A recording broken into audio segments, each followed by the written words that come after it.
Good morning and Sairam to all the students. Welcome back.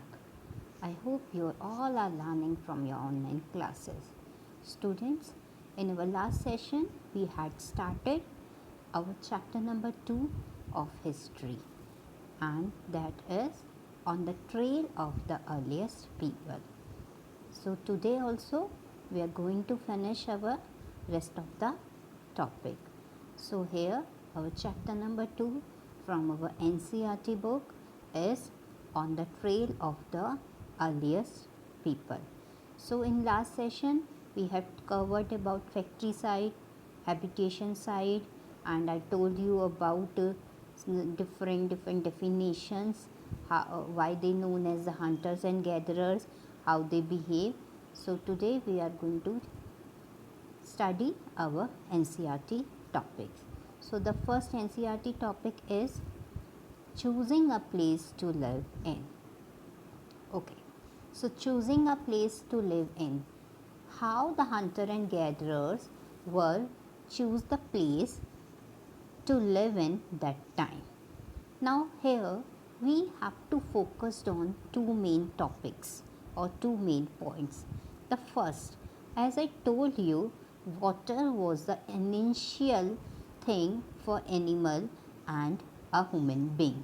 Similarly, hunter and gatherer also wanted to live near the water. So the first point is near the source of water such as rivers and lakes. Okay, the first thing what they were looking for is water near the source of water such as rivers and lakes. Now second thing, because they were hunters and gatherers, for hunting and for digging also they need tools, and that time they were using the stone tools as I told you in the last session. So second thing, what they were looking for, places where good quality stones was easily available, where good quality stone was easily available. Now the main thing for this tools, because they wanted to make the tool from that good quality stone. So two things, first is water, second is good quality stone. So the hunter and gatherer were looking for water source and the good quality stone.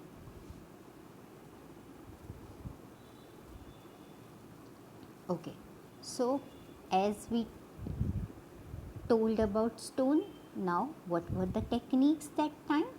So they were making stone tools. The another topic is making stone tools. What techniques they were used that time? So two technique basically they used. First, stone on stone.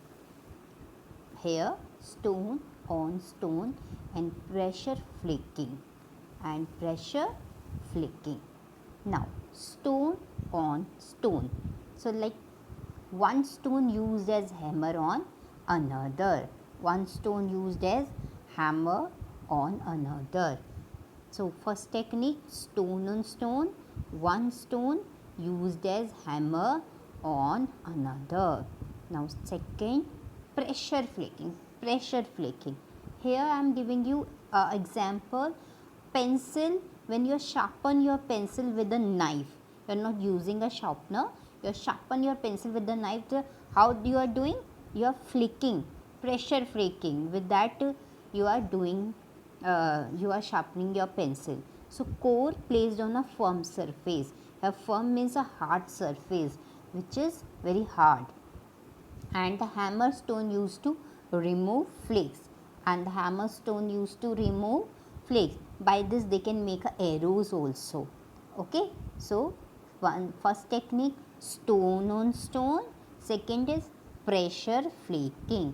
Stone on stone and pressure flaking. I'll show you how. Okay, so for the first is stone on stone. As I told you, I'm using my fingers because I'm not having any stone. So stone on stone means one stone used as a hammer, like this stone, this finger, index finger used as a hammer, and this is another one which we have to mold. So stone on stone, okay, stone on stone. This is the thing, stone on, just see my fingers, stone on stones. And the second technique which I am talking about, pressure flaking. So here we will not do this action in second technique. The second technique action is like this, pressure flaking. Now you can see the change in the hand movement. Okay, I am doing again, first stone on stone like this, and the second pressure flaking like this. I hope you understand this two technique, stone on stone and pressure flaking. Okay. So these two techniques, they were used that time, stone on stone and pressure flaking, and these were very effective that time. With the help of these two techniques, they were making their tools of stones for hunting and gathering. Now our next topic is finding out about fire.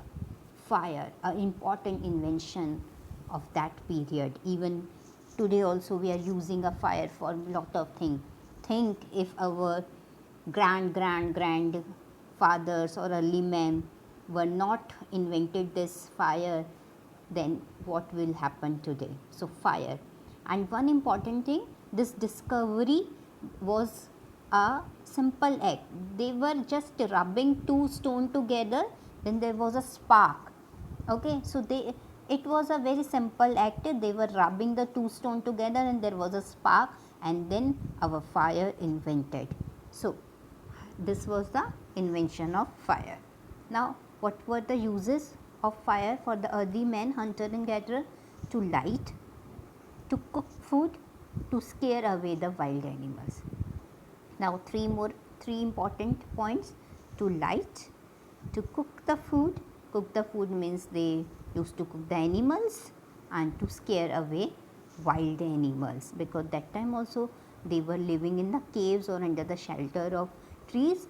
So to scare away the wild animals. Everybody know animals were frightened of fire, so they were using the fire to scare away wild animals. So here we have done our uses of fire. Now this is another, hunting to rearing.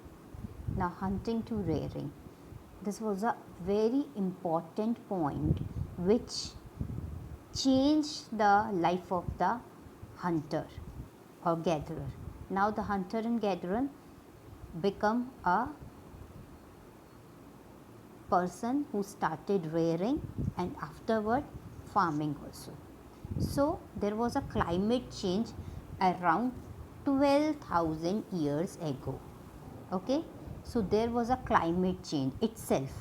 There was a climate change around 12,000 years ago, and from this climate change our environment shifting to the warm climate. Our environment automatically shift into the warm climate. As everybody knows that crops need a warm environment. In very cold area or region like we have Ladakh or we have Jammu Kashmir, we usually don't see natural vegetation. So similarly, when there was a change around 12,000 years ago, our environment shifted into a warm environment, then there was a huge change, and that change was development of grasslands, and that change was development of grasslands. Okay, so this is a very important point. Around 12,000 years ago there was a climate change. Because of that our climate shift into the warm climate, and because of a warm climate there was a naturally development of grasslands. And when there was a naturally development of grassland, the number of animals increase in rearing animal. So hunter also started rearing the animals because they know they can eat food, and with them they can get milk and other things. Now they understand with hens they can get eggs, with cows they can get milk. So they started understanding that rearing the animal is also one of the good source. Secondly, they learned about food habits and breeding season of animal. Now they understood what were the food habits of the animal and what was the breeding season of the animal, because now they know the breeding season of animal, so they started rearing them. And afterwards, slowly and gradually grow crops. They started growing crops like wheat, barley, till now grown naturally. So these were the four main points which happened around 12,000 years ago with the help of climate change. I am showing you one more time. You can see.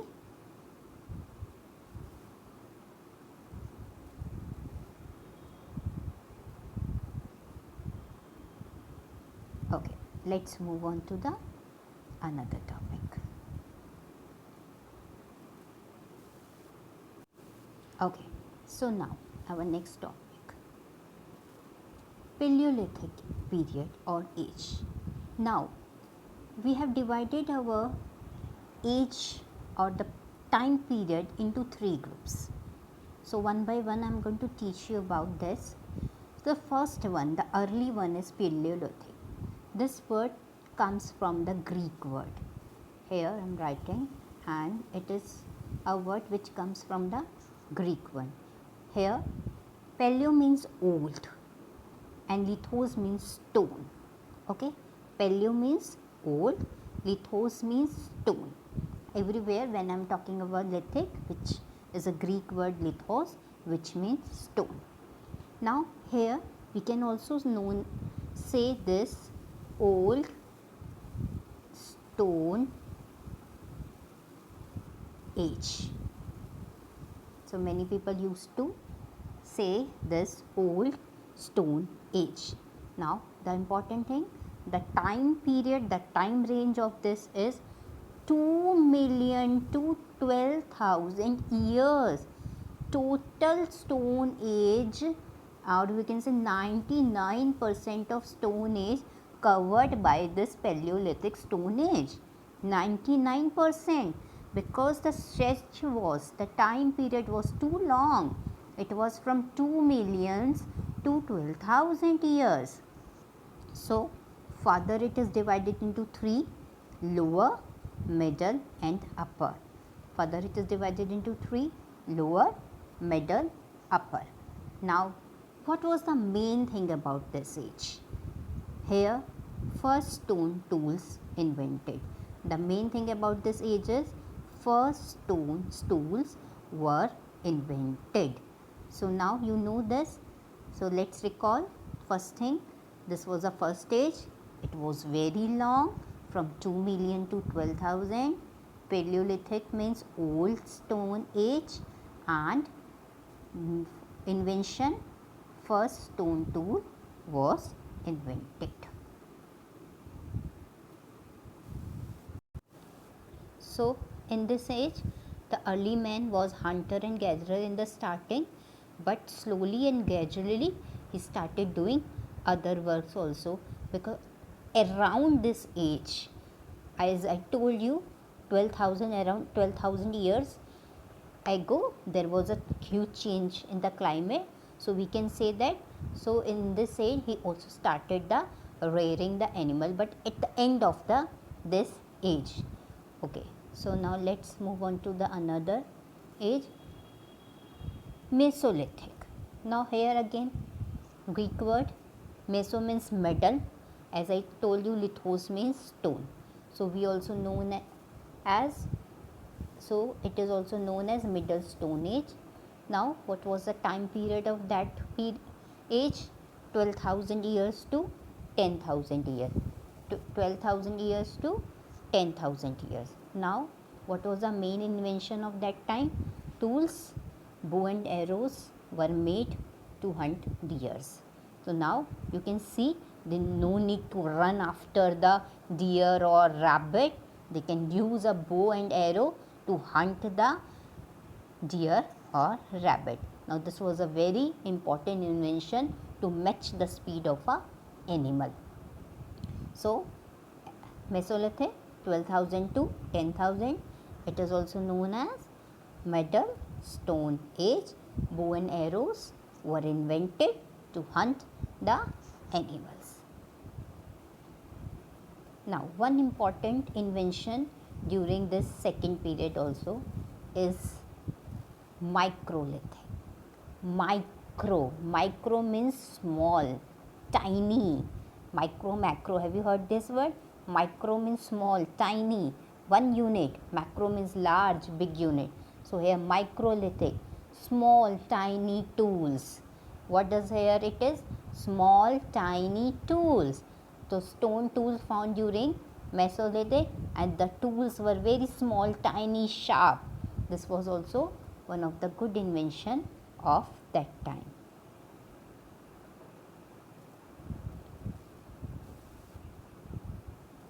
Okay student, now the another one is Neolithic. Neo means new. Neo here means new. So Neolithic means new age, and it is less than 10,000. The main thing about this age that people started farming, proper farming, agriculture work. Okay, so Neolithic, proper farming. Now these three ages I am going to tell you again. See this again. Now very important, because 99% of Stone Age was covered in this period is Paleolithic. First stone tool also invented, and it known as Old Stone Age. The time period 2 million to 12,000. Second, Mesolithic, Middle Stone Age, time period 12,000 to 10,000. And last, New Age, Neolithic, time period less than 10,000. Okay, now our next topic is site location. Site, as I told you, the place from where archaeologists found evidences. So site location. So we have studied about three sites. First, near water source, habitation site. Near water source, habitation site. Near stone source, factory site. Near stone source, factory site. And where the people live and they made tools together, known as habitation cum factory site. The definition of factory site and habitation site I have already given you in our last session. So three main sites: habitation site, factory site, and habitation cum factory site. So now we are going to see one map in which we will study our site location according to our ages. As I told you, ages about that we have different ages, and this map is given on your page number 14 of your NCERT book, which I am going to show you now. Now this is the map. Okay, as you see, this is the map from your NCERT book. Now before showing you map, I'll tell you one thing to show you a index. Index is a very important part to understand a map. Now here we will see Paleolithic site with a triangle, megalithic site with a circle, and here Neolithic site with a square. Square is not visible properly. Square. Okay, so just remind this index. So triangle is a for Paleolithic site, square is for Neolithic site, and circle is for megalithic site, which we are going to study. First of all, we are going to study the site Paleolithic site. Now this Paleolithic site, because these are the archaeologist site from where the archaeologists found evidences. So let's talk about the Paleolithic site first. Now the important Paleolithic site of that time was this Bhimbetka. Okay, as you can see, there was a triangle here, Bhimbetka, present Madhya Pradesh. Okay, so this is the Bhimbetka, present Madhya Pradesh. It is near the Narmada Valley. You can see it is near the Narmada Valley. So it was a habitational site. It was a habitation site. Now I am repeating, Bhimbetka, present Madhya Pradesh, and because it was near the water source, so it was a habitation site. Now let's move on to another.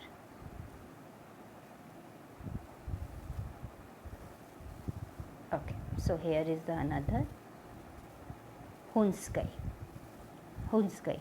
Now it was a habitation cum factory site. It was a habitation cum factory site because stone was easily available, and it was also a Paleolithic. Archaeologists found some evidences of stones tool here. Okay, so now you can see more. Let's move on to the Neolithic site. Now you can see the Neolithic site here with the square, as I told you, Chirrad, Kodivaha, Mahagra, you can see here. So these are the Neolithic site, and similarly with circle you can see the megalithic site. So these are the archaeological sites from where archaeologists found the evidence of hunter and gatherer. Okay student, let's recall our chapter once again, because today I am finishing this chapter here. So whatever we have studied today, let's do a small recall. First was choosing a place to live in. So the main thing, water and good quality stone. Second, techniques of stone tool, stone on stone, pressure flaking. Third, about fire. So early men used the fire to light, to cook, to scare away wild animals. Now around 12,000 years ago, there was a shift in climate change. So hunter become a rarer. He started rearing of the animals, and at the end they started growing crops also. Now we talked about these ages, and this is microlithic tools, means tiny, small, very small tools, and here we have some site locations. So I hope we have covered almost each and every point in our chapter. Along with this, I am giving you one worksheet. Fill that worksheet and submit. There was a submit button there. You can click on that button. Your worksheet will submit itself. And one important thing which I am going to tell you, student, don't be confused. You no need to write anything in your fair notebook. The written work we will send you later. Whatever you feel that this point is important, you want to make any notes, that you can make, but in your rough notebook. I am saying again, don't be confused. You no need to write anything in your fair notebook. Whatever you feel, you want to write any notes, that notes you can write in your rough notebook. I am saying this in my video again and again. You have to do your notes making in your rough notebook. Written work we will supply you afterwards. Okay students, Sai Ram.